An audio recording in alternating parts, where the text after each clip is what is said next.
함께 말씀 나누도록 하겠습니다. 크리스마스가 하루 앞으로 다가왔는데 우리의 모든 죄를 소멸하기 위해 예수께서 인간의 모습을 취하사 이 땅에 오신 날이고 우리로 하여금 거룩하신 하나님의 영광에 나가게 하신 날입니다. 놀라운 신비죠.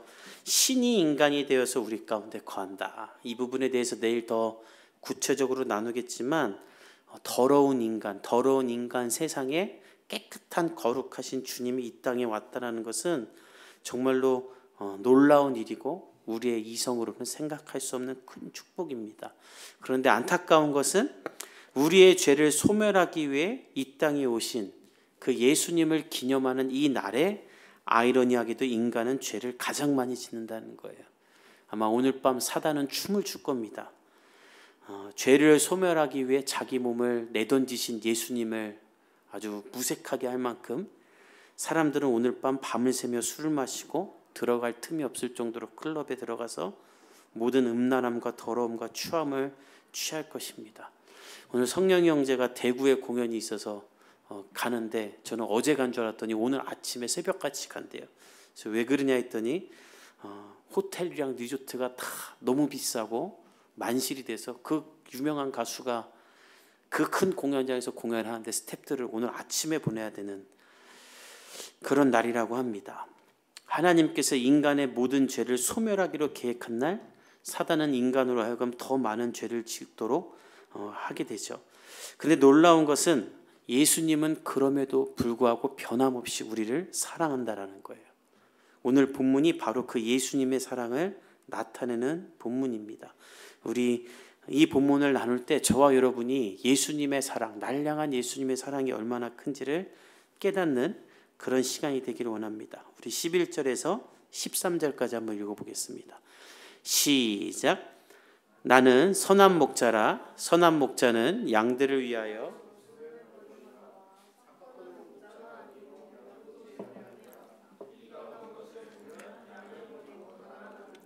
이리가 양을 물어가고 또 해치느니라. 달아나는 것은 그가 삭군인 까닭에 양을 돌보지 아니함이라. 우리가 너무 잘 아는 본문이죠. 나는 선한 목자다. 근데 이 선하다는 단어가 원문을 보면 모든 면에서 흠이 없는 완전하며 이로운 존재다라는 말이에요. 즉 나는 이 세상에 있는 모든 목자와는 차별이 된다. 우리는 아마 지금까지 살아오면서 각자 많은 목자들을 만났을 것입니다. 부모님, 선생님, 또 학교 선배, 교회 목사님이나 동료들을 만나며 그들의 이끌림을 받아왔죠.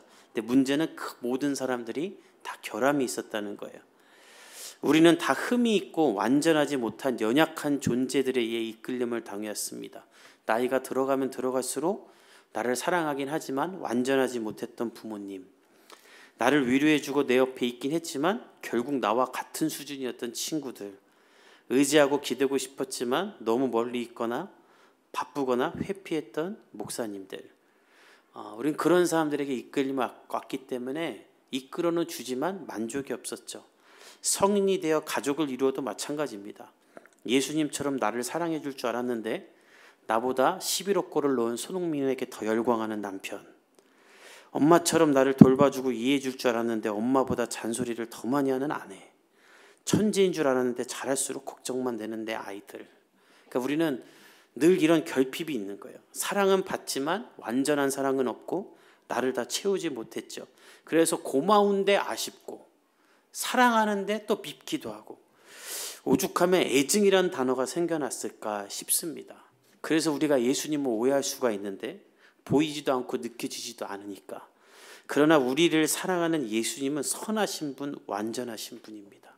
흠이 없고 완전한 길로 나를 인도해 주는 분이세요. 오늘 본문에 보면 사나운 짐승이 왔을 때 양을 던져주고 살기 위해 도망가는 삭군 같은 분이 아니라 이리로부터 나를 살리기 위해 자신이 뜯기고 찢기고 심지어 죽으면서도 나를 살리는 목자라는 거예요.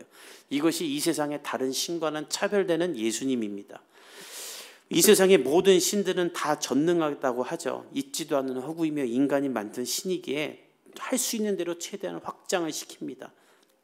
그래야 내가 더 강력해지기 때문에 내가 믿는 신이, 예수님이 이 세상에 존재하는 수많은 신들과 구분이 되는 단 한 가지는 자신을 믿는 피조물을 위해 죽는다는 거예요. 인간이 만든 신은 절대 이런 일을 하지 못합니다. 세상 이런 연약한 신을 만들 이유도 없고 믿을 이유도 없고, 이런 신이 내 신이라면 그것 자체가 수치며 열등하기 때문이죠. 그래서 그들은 신을 더 절대적이고 강한 존재로 만들고, 신을 위해 내가 죽지 나를 위해 죽는 신은 절대 만들진 않아요. 그것이 이 세상을 파괴하는 모든 종교들의 교리예요. 신을 위해 내가 죽는 것, 신을 위해 내 몸을 버리는 것, JMS를 비롯한 신천지, 신을 위해 내 재산을 갖다 바치는 것. 근데 우리 예수님이 그런 신과는 다른 존재인 건, 나를 믿으려거든, 구원을 얻으려고 하면 너를 갖다 바친 게 아니라 너를 위해 나를 바친 나를 믿기만 하면 된다라는 거예요. 오늘 본문이 그 얘기예요. 나는 너희를 위해 목숨을 버리는 선한 목자이다. 나는 삭군이 아니다. 삭군은 목자가 아니기에, 또 양도 자기 양이 아니기에 이리가 온 것을 버리고 보면 버리고 달아나지만 나는 그러지 않는다라는 말이에요. 이 삭군은 어떤 의미냐면 목자들이 고용하는 그 인부를 말합니다.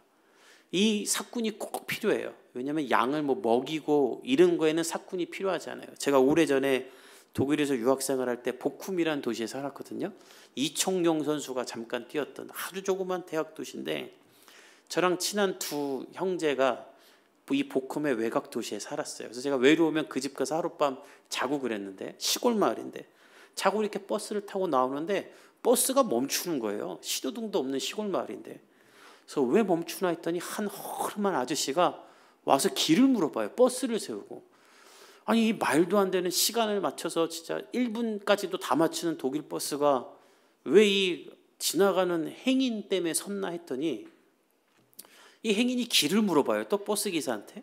이게 무슨 말인가 했더니, 이 아저씨가 지나가자 뒤로 양떼가 수백 마리가 이 버스를 에워싸고 지나가는 거예요. 정말 제 인생에 잊을 수 없는 광경이었어요. 양들이 샥 지나가는 거예요. 그리고 목자 하나가 그 수백 마리 양을 다 인도하는데 양들이 지나가면서 막 풀을 먹어요. 그래서 제가 그걸 보고, 아니 어떻게 저 목자가 저 많은 양을 인도할까 봤더니, 맨 뒤에 진돗개 크기만한 검은색 개 2마리가 이 양들을 다 끌고 가요. 이렇게 풀 먹고 있으면 풀 먹는 잎과 풀 사이로 개가 슝 지나가면 양들이 앞으로 가고 막 이래요. 그러니까 이렇게 그냥 풀 먹이고 산책시키는 건 혼자서 개 2마리 데리고 목자들이 할 수 있기에 충분해요. 근데 문제는 이 양들을 돌보는 게 불가능해요. 양들은 털이 계속 자라기 때문에 이 털을 깎아주지 않으면 안 된답니다. 그래서 여러분들 그 몇 년 동안 혼자 이렇게 야생에서 떠돌다 발견한 양털을 깎아주는 게 유튜브에 있거든요. 양이 굴러다녀요. 너무 커서. 그리고 땀띠도 나고 발톱도 막 자라고, 이걸 다 돌봐줘야 된답니다. 그래서 보통 30마리에서 70마리당 한 사람의 그 일꾼이 필요해서, 목자들은 이렇게 돈을 주고 이 직원을 뽑는 거예요. 노예가 아니라 고용된 직원이에요. 그래서 그 사람들이 삭을 받기 때문에 삭군이라고 하는데, 이 삭군과 목자들이 노동계약을 맺을 때 꼭 들어가는 조항이 하나 있는데, 20%의 손실까지는 묻지 않는다는 조항이 꼭 들어간답니다. 왜냐하면 이 양이 앞도 안 보이고 말도 안 듣고 또 좀 이렇게 똑똑하지도 않은가 봐요. 그래갖고 말 안 듣고 딴 데 가서 절벽에 떨어져 죽기도 하고, 또 짐승들이 와서 먹으려고도 하고, 그래서 100마리를 주면 100마리를 다 지키는 건 불가능하대요. 그래서 보통 80%만 지키면 잘하는 삭군이래요. 그래서 그렇게 노동계약을 맺어야지만 삭군들이 일을 하는데, 삭군들도 100마리를 주면 내가 80마리만 지키면 되니까 열심히 일하지를 않는답니다. 더 많이 지켜봤자 월급이 오르는 것도 아니고 뭐 어차피 일당 맞는 거니까. 그러니까 이게 목자들의 딜레마였어요. 뭐 더 잘 키우고 돌볼 필요도 없어요. 뭐 이 사나운 짐승 오면 한 마리 싹 던져주고 99마리 지키면 되는 거예요. 근데 이게 목자들의 딜레마였어요.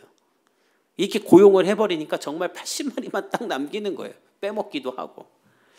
예수님, 이 목자들의 딜레마가 예수님의 딜레마이기도 했어요. 바로 종교 지도자들이었어요. 당시에 이 사람들은 딱 삭궁처럼 일했습니다. 양들을 돌보지 않아요. 당시에 사람들은 식민지 생활을 하면서 목마르고 공허하고 또 하나님의 은혜에 대해 갈급했지만, 이 사람들은 이 양들에 대해 관심이 없어요. 이들의 관심은 오로지 출세와 명예와 높아짐이었어요. 양들은 그것을 위한 수단이었어요. 양을 돌봐서 일당을 받아야 되는 것처럼 그냥 이 사람들이 있어서 헌금도 내고 지난주에 말한 것처럼 환전도 하고 해서 내가 돈을 벌어야 사는, 그냥 이 사람들에게는 내가 로마의 기득권을 얻기 위해 필요한 수단일 뿐이었어요. 예수님은 오늘 나는 그런 사꾼들과 다르다라고 말하면서 그 사꾼을 지적하고 나는 너희들의 이름을 하나하나 안다라는 거예요.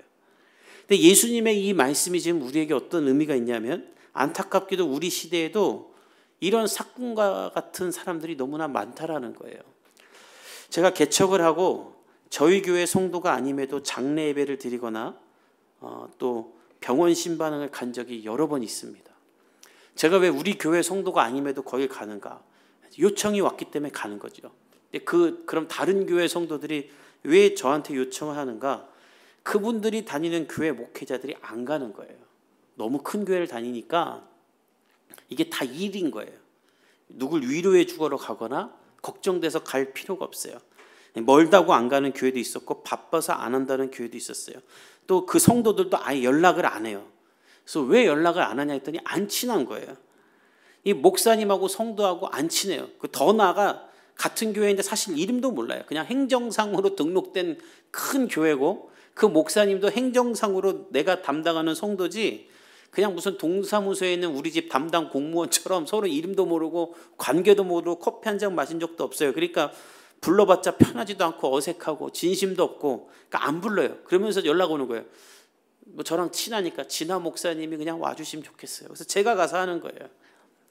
저는 이것이 한국교회가 무너진 가장 중요한 원인 중에 하나라고 생각하는데, 목자와 양의 관계가 없어요. 이거는 누구의 잘못도 아니에요. 다만 한국교회 구조의 문제예요.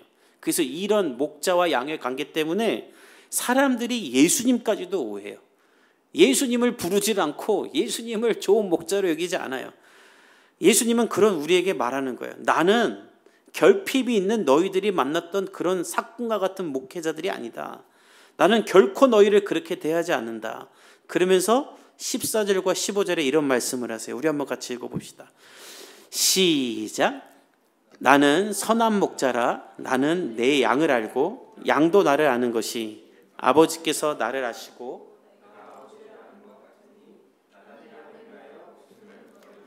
예수님은 말하십니다. 나는 내 양을 알고 내 양도 나를 안다. 나는 그런 선한 목자다. 나는 수천 명 모아놓고 대형교회 목사들처럼 이름도 모르면서 그냥 설교하는 사람이 아니라 나는 너를 안다. 그리고 너희도 나를 알게끔 내가 한다라는 거예요. 이것이 잘 나타나는 본문이 누가복음 15장의 잃은 양 비유죠. 예수님께서 비유로 이런 말씀하세요.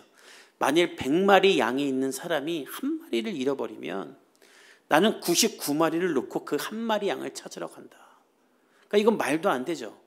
그냥 한 마리 손실로 내비로 두고 99마리를 돌봐야 되는 거 아닙니까? 근데 예수님은 나는 선한 목자인데 어떤 목자인가?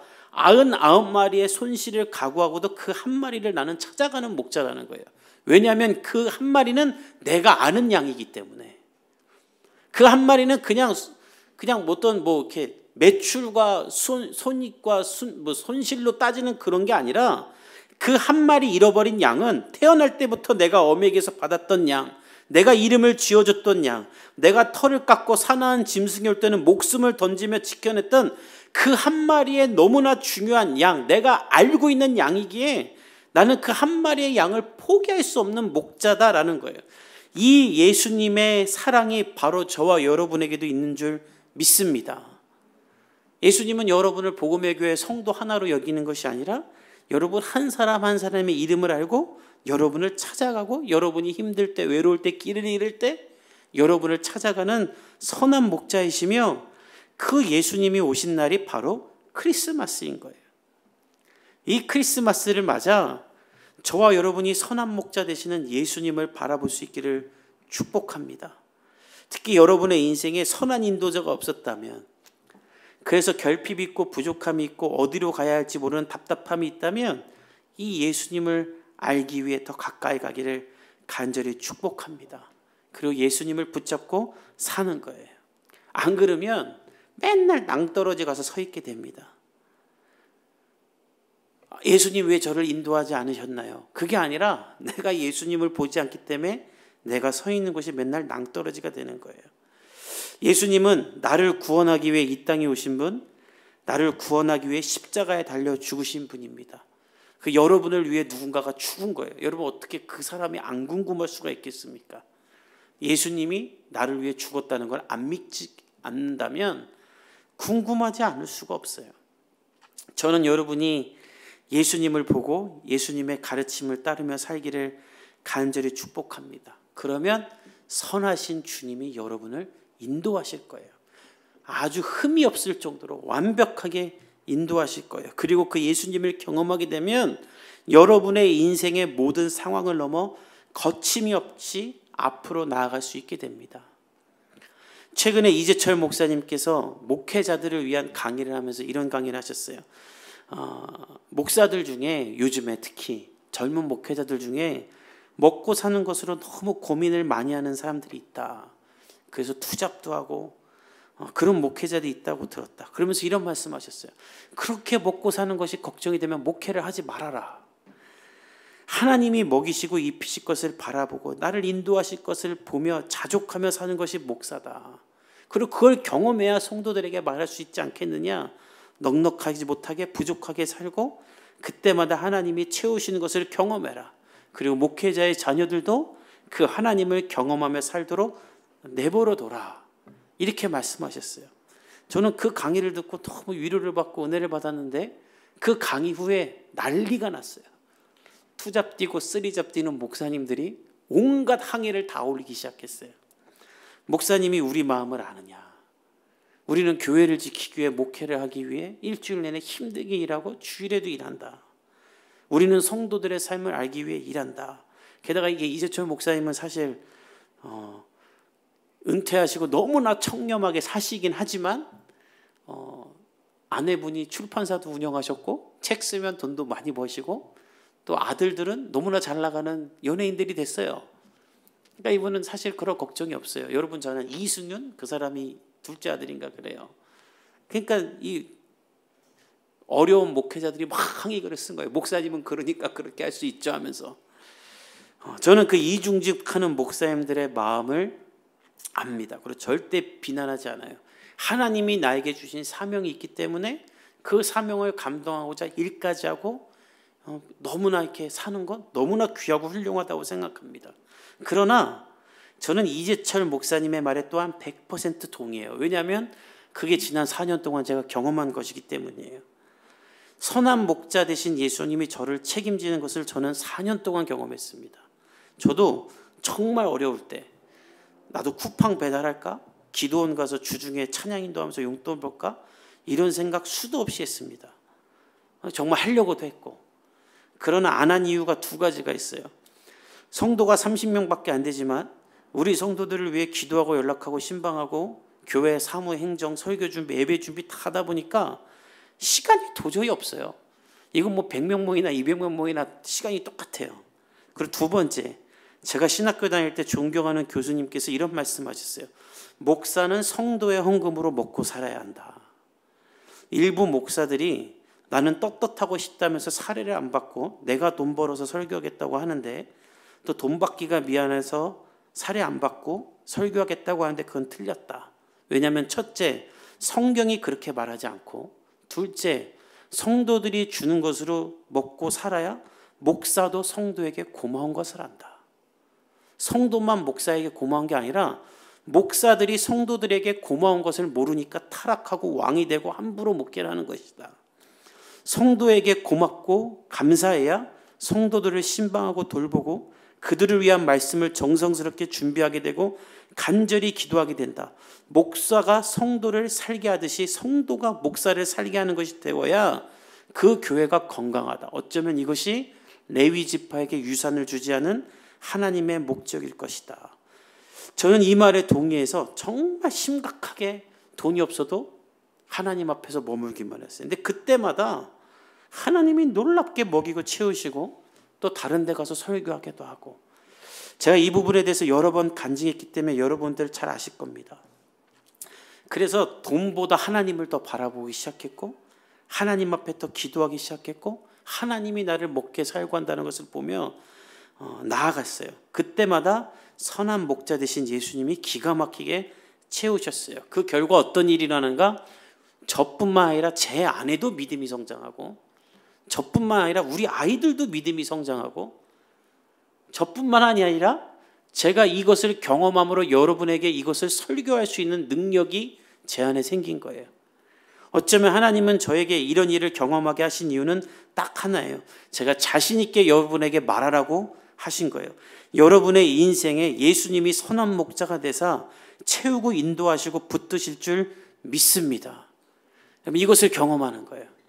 그래서 옹졸하게 살지 않고 나누고 베풀고 하나님 앞에 더 드리고 살 수 있게 되는 거예요. 여러분, 여러분의 인생에 예수님은 선한 목자가 되사 여러분을 채우고 먹이고 입히시고 돌보시고 여러분을 이끄시는 분이 되실 줄 믿습니다. 그 예수님 보며 불안해하지 말고 마음껏 맡기고 자유하며 사세요. 예수님을 여러분이 만났던 실수가 많은 목자로 여기지 마십시오. 나에게 무수히 많은 상처를 주었던 그런 목자가 아닙니다. 결함이 있고 부족함이 있는 목자가 아닙니다. 저는 그럴 수 있지만 예수님은 그러지 않으세요. 이 예수님으로 말미암아 여러분들이 여러분의 삶 가운데 거침이 없는 도전과 여러분의 진취적인 삶이 시작되기를 간절히 바랍니다. 유다서 1장 5절은 예수님으로 말미암아 우리에게 어떤 영광이 지어지는지를 이렇게 말합니다. 우리 자막을 통해 유다서 1장 5절에서 6절 한번 같이 읽어보도록 하겠습니다. 시작. 능히 너희를 보호하사 거침이 없게 하시고 너희로 그 영광 앞에 흠이 없게 기쁨으로 서게 하실 이 곧 우리 구주 홀로 하나이신 하나님께 우리 주 예수 그리스도로 말미암아 영광과 위엄과 권력과 권세가 영원 전부터 이제와 영원토록 있을지어다. 아멘. 내년 우리 교회 주제 말씀이에요. 제가 기도하면서 하나님, 내년 우리 교회가 우리 성도들이 어떤 말씀 붙잡고 살아야 됩니까 할 때 이 말씀이 정말 성경 속에 있는 글씨가 활자가 되어 튀어나온 것처럼 탁 튀어나왔어요. 우리 예수님은 우리를 보호하사 거침이 없게 하신다.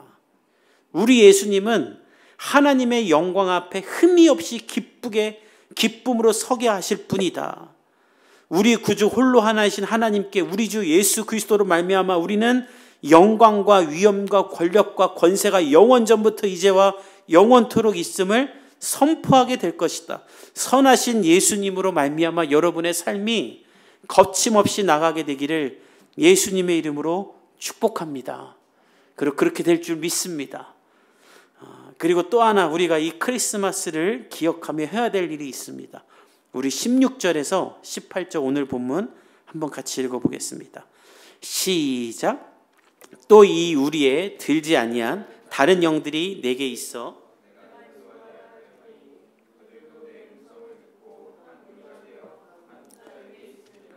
내가 내 목숨을 버리는 것은 그것을 내가 다시 얻기 위함이니 이로 말미암아 아버지께서 나를 사랑하시느니라.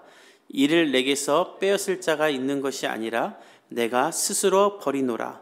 나는 버릴 권세도 있고 다시 얻을 권세도 있으니 이 계명은 내 아버지에게서 받았노라 하시니라.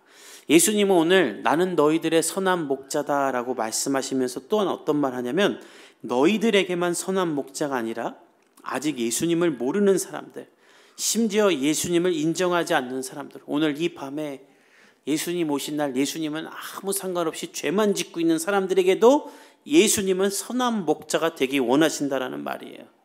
17절에 보면 나는 내 울타리를 벗어난 자들도 얻기 위해 목숨을 버린다. 그리고 나는 이 일을 취할 권세, 버릴 권세도 있지만 나는 자발적으로 이 일을 할 것이다. 예수님이 오늘 우리에게 무슨 말씀하시는가?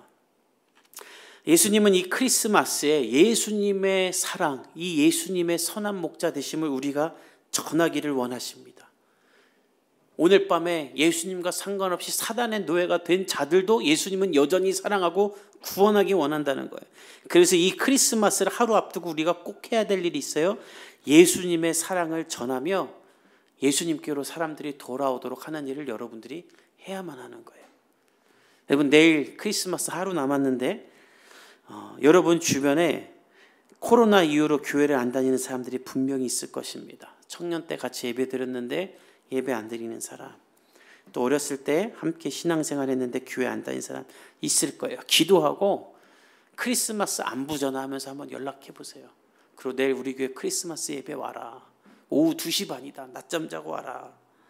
이 크리스마스만큼 전도하기 좋은 날이 없습니다. 예수 안 믿는 사람들도 크리스마스는 예수님 오신 날인 거 다 알아요. 그러면 오늘 밤 술을 먹었던, 흥청망청 놀았던, 뭔 짓을 했던 내일 아침에 늦잠 자고 와라. 왜냐하면 예수님은 죄인들을 부르신 분이니까. 네가 무슨 짓을 했을지라도 내일 와서 예수님 예배하자. 저도 전화할 사람 몇 명 뽑아놨어요. 그리고 어제도 연락했고 오늘도 연락할 거예요. 이 예수님의 사랑을 여러분이 전할 수 있기를 간절히 축복합니다. 그리고 한 가지 더 할 일이 있어요. 오늘 밤 가족끼리 저녁 식사할 때 따로 시간 내지 마시고 식사 기도할 때 딱 한 가지 기도만 더 하세요. 우리가 설교 전에 함께 기도했지만 이 크리스마스에 기뻐할 수 없는 사람들이 있습니다. 여전히 전쟁 중인 사람들, 예수 믿는 것으로 핍박받고 있는 사람들, 가난과 고통 중에 있는 사람들이 있어요. 여러분, 그들을 위한 기도를 여러분들이 꼭 하는 크리스마스 이브가 되기를 간절히 바랍니다. 예수님은 그들에게도 선한 목자가 되기 원하시고 그것을 위해 기도할 사람을 찾고 계세요. 저와 여러분이 그런 사람들 되기를 예수님의 이름으로 축복합니다. 우리 시간에 함께 기도하겠습니다.